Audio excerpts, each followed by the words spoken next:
Assalamualaikum. Waalaikumsalam. Boleh tak kenalkan nama dan daripada mana? Saya Rosini daripada Johor Bahru. Okey, Johor Bahru, Johor. Malaysia. Okey. Umur berapa sekarang? Saya umur 60 tahun.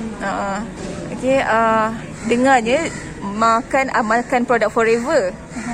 Untuk masalah apa tu? Masalah asma. Asma dah berapa lama asma? Lama lah. Dah lama, agak-agak berapa lama? 30 tahun dah. 30 tahun. Daripada kecil-kecil lah, daripada zaman muda-muda. Umur 20-an dah. 20-an. Okey, daripada 20-an. Umur sekarang 60. Ya. Okey. Baru jumpa penawar. Rasa macam mana lepas amalkan produk Forever? Kurang sikit lah bergantung pada inhaler.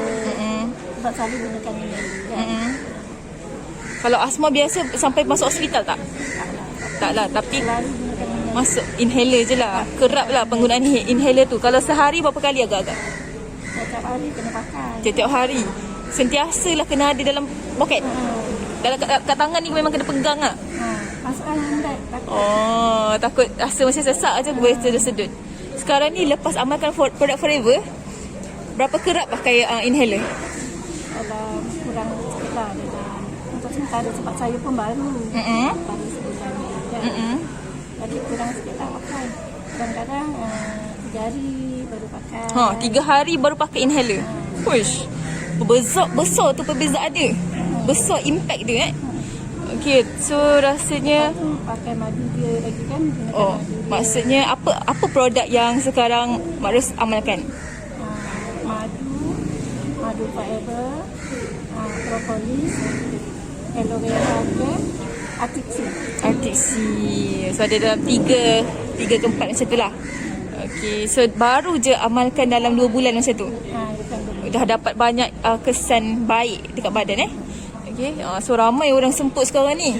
Apa cadangan ataupun nasihat dekat orang luar? Kalau dapat kan, gunakanlah suplemen Forever kan. Sebab dia tak adalah banyak kan. Tapi dia lebih kepada untuk suplemen. Dia kurangkan sikit kestan keradangan pada kita. Kadang-kadang kan asma ni keradangan tu kita cepat sangat rasa nak cemput atau asma bila ada abuk, bila panas, cepat lah. Tapi alhamdulillah lah sekarang macam kurang lah sikit. Kalau dulu saya cakap saya tak boleh makan tembikai. Kalau saya makan tembikai terus naik saya punya asma. Tapi sekarang ni saya boleh makan tembikai. Seronoknya. Saya macam boleh pula kadang saya tak sedar saya tengah makan tembikai kan saya laju pekat sampai nak dekat 5-6 potong. Kalau dulu sepotong je jangan. Subhanallah, hebat. Alhamdulillah, best. Okay, so harapnya ramai dapat kenal Forever lebih lepas ni Okay, so ramai akan dapat manfaat seterusnya. Okay, so terima kasih banyak-banyak.